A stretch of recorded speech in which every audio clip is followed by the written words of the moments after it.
Well, guys, anime. In my first year of modeling, I have got roles in Netflix movies and Asian TV series, worked with major clothing brands, as well as found myself in big commercials like TikTok and Coca-Cola, and I will share my experience with you today. A year ago, I decided to try working as an actor and a model. I need to say that prior to that, I had some attempts in doing so, but I had always approached it as a hobby. When I first came to the big city, now currently I'm living in Bangkok, so when I first came here, I had gone to a couple of castings here and there, but in my first a year and a half of living in a big city, I only went to like 5 castings, I would say, because I didn't go unless it was the biggest brand possible. So I only viewed modeling and acting as a way for me to become a superstar at a second and as a way to collaborate with the biggest brands immediately.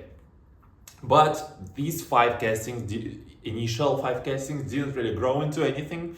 So a year ago, I decided to view the sphere not just as a hobby, as a leisure activity, but as an actual way of making money. What that means is that from now on, I would start accepting background extra jobs, for example. Prior to that, it was a no-go for me. I was like, if I'm trying to become a superstar, I cannot allow myself to accept background extra jobs, which I kind of still believe is partly true, because you would never catch Timothy Chalamet being a background extra, right? Why should I?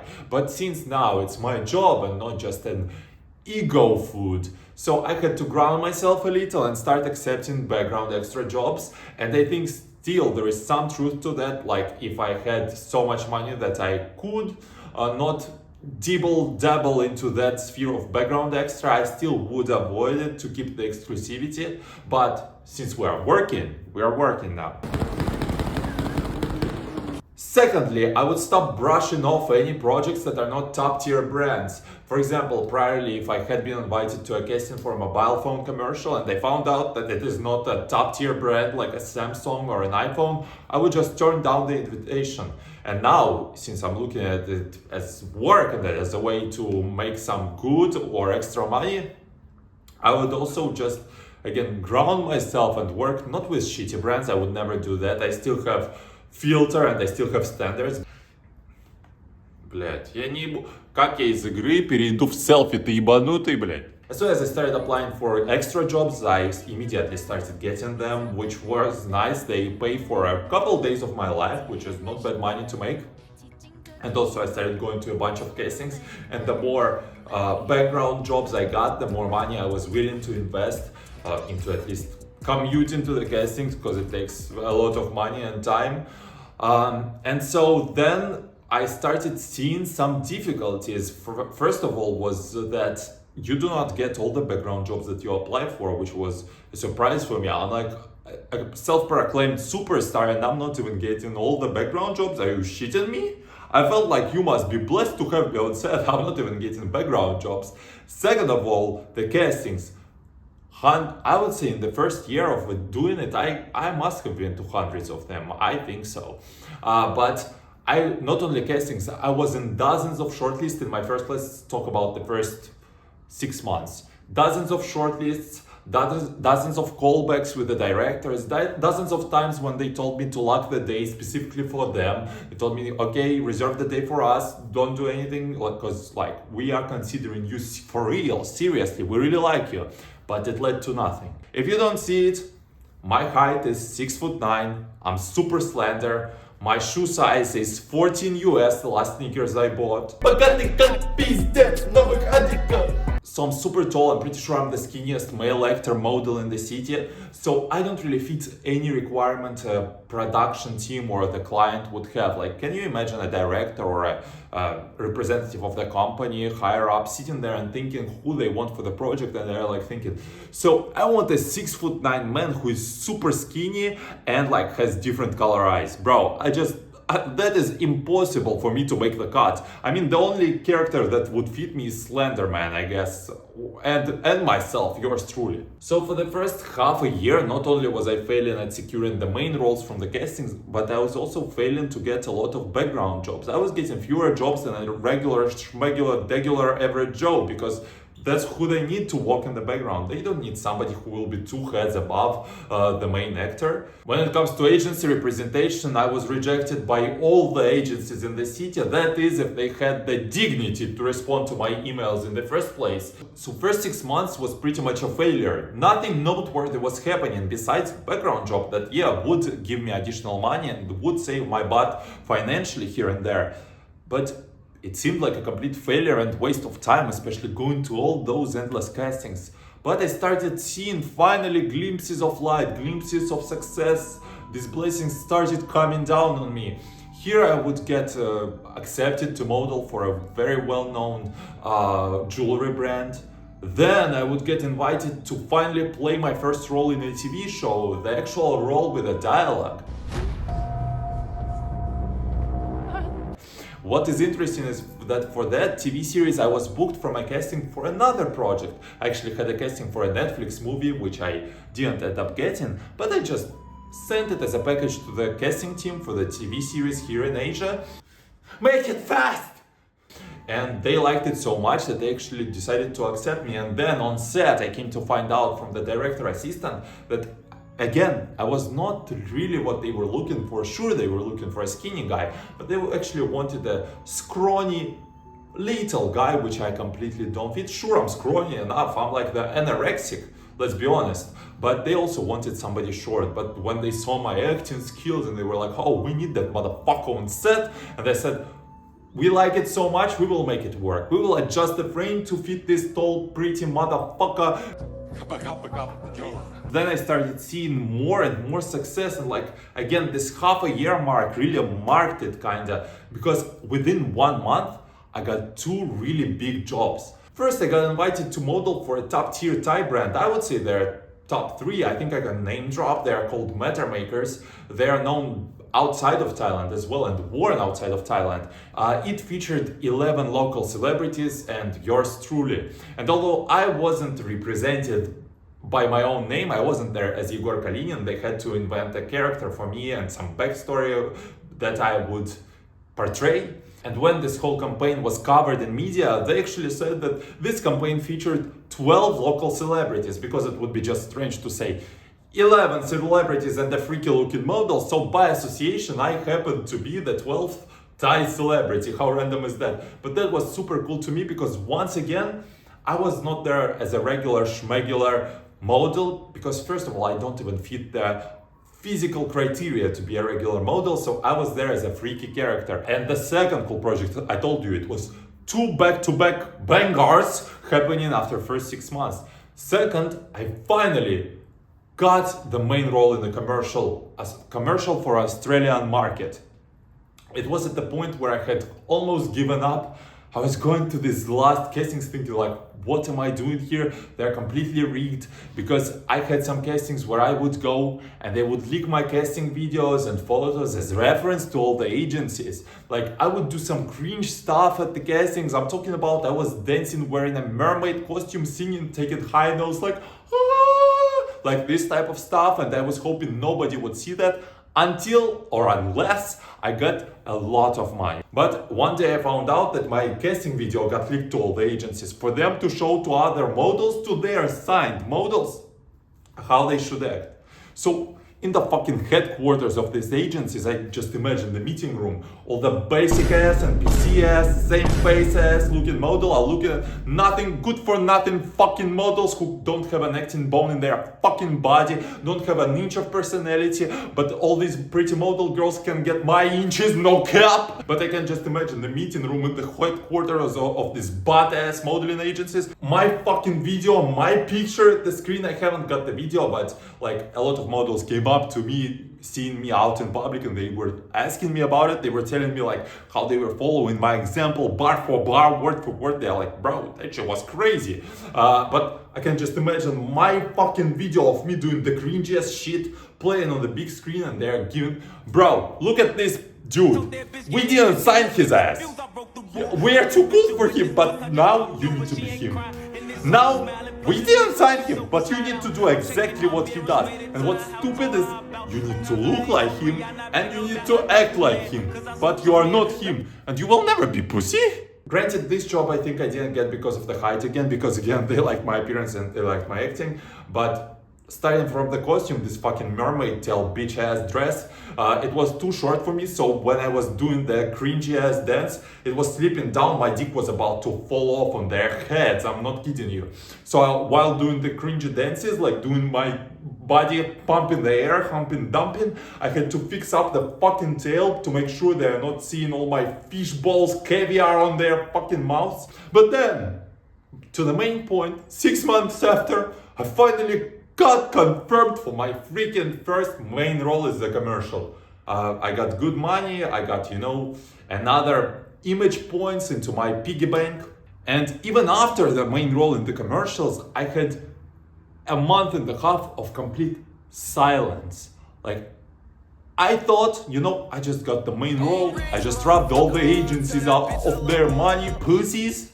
They were broke, they were starving. I had complete silence after getting my main role, which just shows how unstable this sphere is. 9 months in, my reputation started working for me.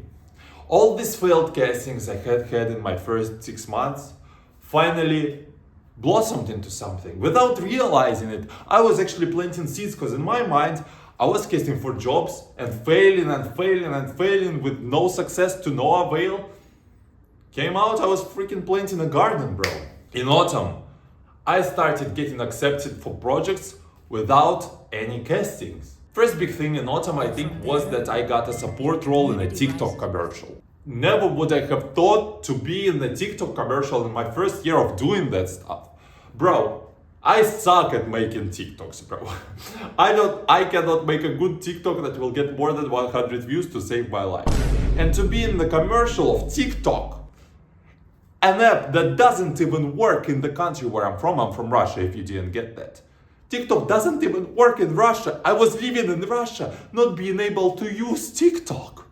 I'm in its commercial now. Is you crazy, bro? Of course, I keep going to do extra works and stuff. And what I keep noticing is that I'm just one of 100 people being a background extra. And so when they're giving directions, when they're talking to us, in between, casting directors come up to me and say, "Hi Yegor," they keep telling me, "Hi Yegor, it's time for you to go get your makeup done.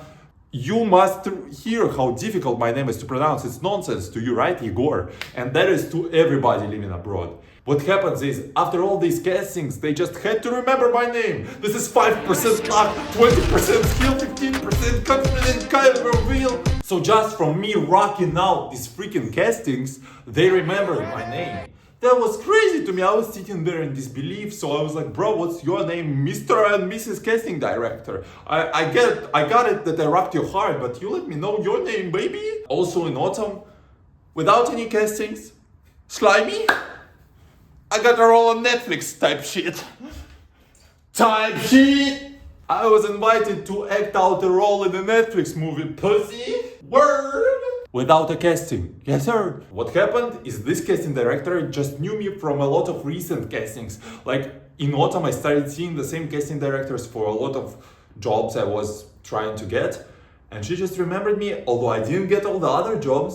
But she was like, "Oh, yeah, I know this guy. He can act and he fits this role. Approved." I'm a gangster, but I shed a tear. In a complete disbelief that I'm on set for a Netflix movie. And now my first year is coming to an end. I started in January, nothing really major happened in winter yet, hopefully. But I think we can sum it up. If you are interested about the monetary gain, I think in my first year I have made around, I would say $3,000. Also, I realized recently that I'm definitely not a model. I might be an actor, but not a model to say the least. Like with my sizes, what am I going to model? Carpets? Like, I know I'm a saucy guy, hey, I know I'm swaggy, trippy, hey, this is W. Anderson collab, but shit, this joint is triple XL, Asian sizing, and even that is too small to my liking. So what am I here to model? All my modeling jobs have been personality based. Working with jewelry for a brand, even walking my first fashion show for a student project. All of them revolved around my personality or me as an actual Yegor or me being a freaky looking guy. And I realized that I kind of have to try developing myself as a personal brand, which I always had known, but now I see that that is the only way for me to succeed in that sphere, which is good and bad, you know? Like, as much as I would like to be paid for just being handsome and for being so wonderful and looking perfect, I didn't get lucky enough with that. But at the same time, I have this opportunity to stand out. I have this opportunity to be unique. Just seeing how many castings I participated in, and I know I did better than anybody else, and I did better than anybody hoped for. As a matter of fact, yeah, I'm going to be cocky. I'm not saying I'm handsome. I'm not saying I'm pretty, but when it comes to skill and talent, you need to give me some respect, bro. Even to know in English, bro. These motherfuckers don't even speak the language. They can't even take instructions, bro. I have to translate for motherfuckers at the castings. But just seeing that, I realized that there is nothing I can do that would give me more actual jobs and confirmations. I feel like I'm entitled to have got more jobs than I did. And I don't know, sometimes I just feel about fucking giving up on it. Because as a job, it's definitely, as an independent job, it's definitely not paying out as it's supposed to. $3,000 in a year, bro? But at the same time, I have to say that a lot of my proudest projects are the most low paying ones. Like, a lot of them I just do for the fun of it or for the creativity of it. For example, I love being part of music videos. The ones, I think music videos I often get underpaid. Sometimes I work for wages that would be laughable and disrespectful in the eyes of many other models, and I feel like that's partly why I am more successful than them. And I actually do have a cool reputation here. It's crazy for me because I'm a newcomer to a big city. I was always just a small town guy, pretty much a loser. But now I have a reputation of being a good actor, of being an interesting person, even of being a stylish guy. Which again is crazy to me because I'm 6'9". I buy what they have at the store. I'm thankful if they have something that fits me. Another cool thing is that during these modeling works, you get a chance to talk to a lot of model girls. And as I said, not many model girls are beautiful, but of course there are some top tier chans. If I had messaged them, you or me, we would have never gotten a response. Now, purely based on fucking talent, I guess, or charisma, whatever the fuck they see in me, they approach me. Bro, models are asking me for my contacts, for my Instagram, which you should follow too. Yes, there's kids. Really don't want to abandon this sphere because I'm actually good in it. I'm on the crossroads. Should I just give up? Should I fucking go back to my village in Russia? One of the best and one of the worst years in my life, worst in terms of struggles that I sometimes had to live through because of my commitment to this low paying job. I mean, it's the highest paying job as well. Like during the day, the most I have made was probably $750. There was a day when I made $210 in 20 minutes. That's crazy. But if we just spread out evenly throughout the year, $3,000 in a year, I don't think so. So this was the worst year, I would say in one aspect, but at the same time, the best year of my life. Like, it feels like I am living a dream. I'm pursuing the long forgotten dream. After university, I had a dream to become an actor, of course, during the childhood, but I never had the opportunity because I never was in a fucking city where I would have the access to do so. And now I just realized that I am actually living the dream that I had forgotten about a long, long time ago, that just stopped being achievable and reachable for me, is my life now. I will do as the top comment says. If you want me to become a superstar, I will become a superstar. If you tell me to go back to Russia, I will go back to Russia. There is a good military contract I can sign for a good salary, old kitty. So yeah, thank you very much for watching. See you soon. Toodles. Crazy shit, man.